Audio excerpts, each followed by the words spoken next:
Let me welcome everybody.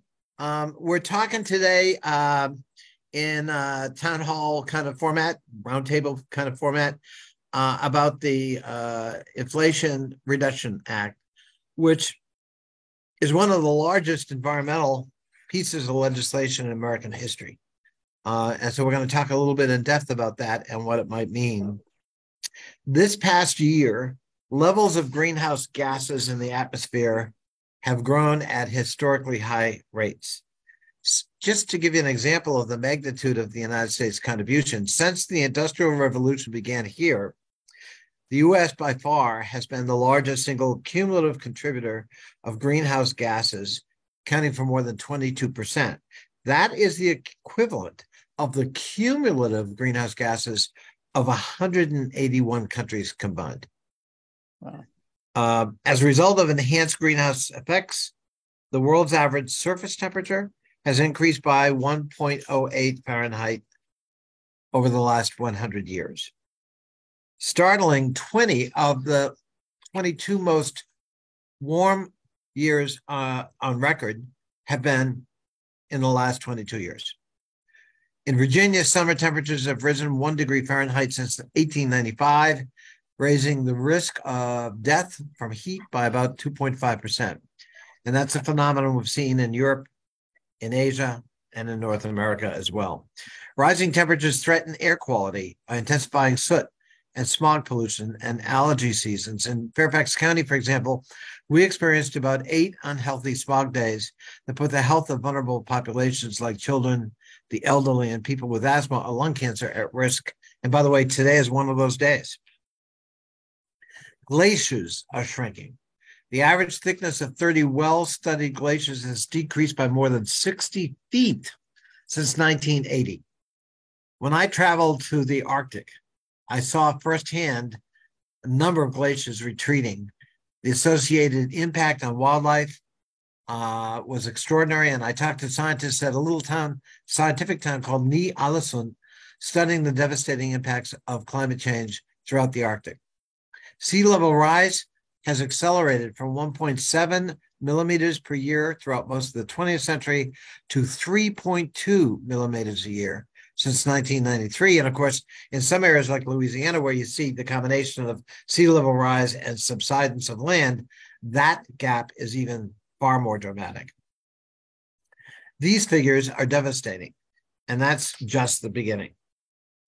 Fortunately, the problem has some solutions through coordinated global action. But that means the United States must do its part.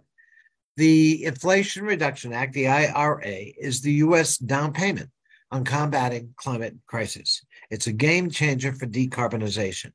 It will put the U.S. on a path to reduce net greenhouse gas emissions by 40% by 2030 instead of the projected 25%.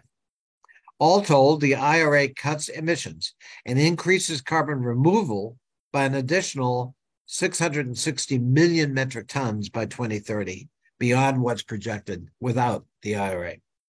It gives a needed boost to domestic clean energy industries through requirements for domestic sourcing and manufacturing tax incentives designed to restore supply chains, enabling them to catch up to nations that have outpaced the United States in the development of clean energy.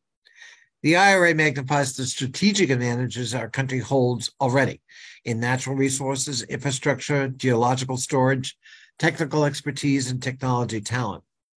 In conjunction with the Infrastructure Investment and Jobs Act and the CHIPS Act to bring back chip manufacturing to the United States and lessen our dependence on foreign suppliers, federal government is set to triple its average annual spending on climate and clean energy this decade compared to the previous decade, triple.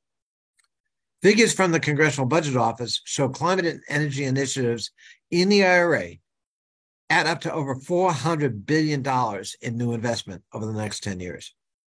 Largest single investment in the environment and clean energy in American history. The IRA also acts on our commitment to equity.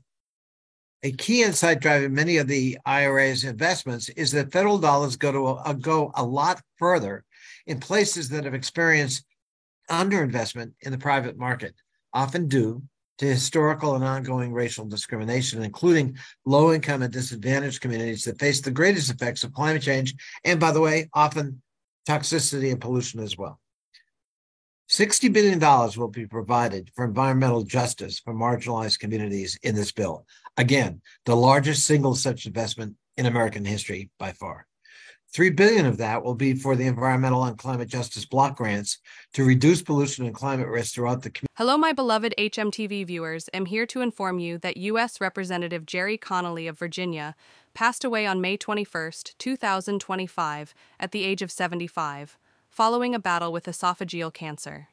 He died peacefully at his home in Fairfax County, surrounded by family. Gerald Edward Connolly was born on March 30, 1950, in Boston, Massachusetts, to Mary Therese O'Kane, a nurse, and Edward R. Connolly, an insurance salesman. He graduated from Vennard High School in Clarks Summit, Pennsylvania, in 1963. Connolly earned a Bachelor of Arts in Literature from Maryknoll College in Glen Ellen, Illinois, in 1971, and later obtained a Master of Public Administration from Harvard University's Kennedy School in 1979. Connolly began his public service career as a staffer for the U.S. Senate Foreign Relations Committee, where he worked for a decade handling various foreign policy issues, including oversight of international economic policies and matters concerning the Middle East and the United Nations. In 1995, he was elected to the Fairfax County Board of Supervisors, representing the Providence District.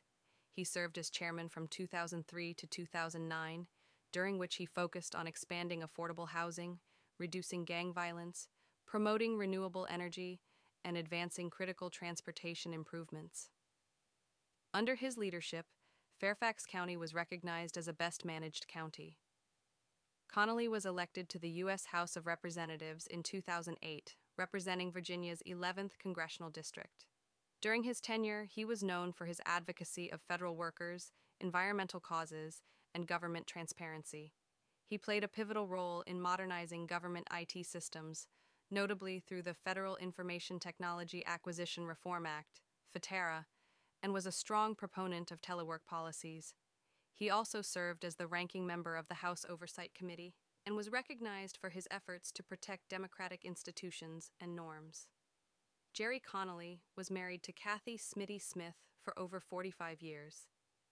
The couple resided in Mantua, Virginia, and had one daughter, Caitlin Rose, a graduate of the University of Virginia. Connolly's passing marks the third death of a Democratic congressman in recent months, following the deaths of Reps.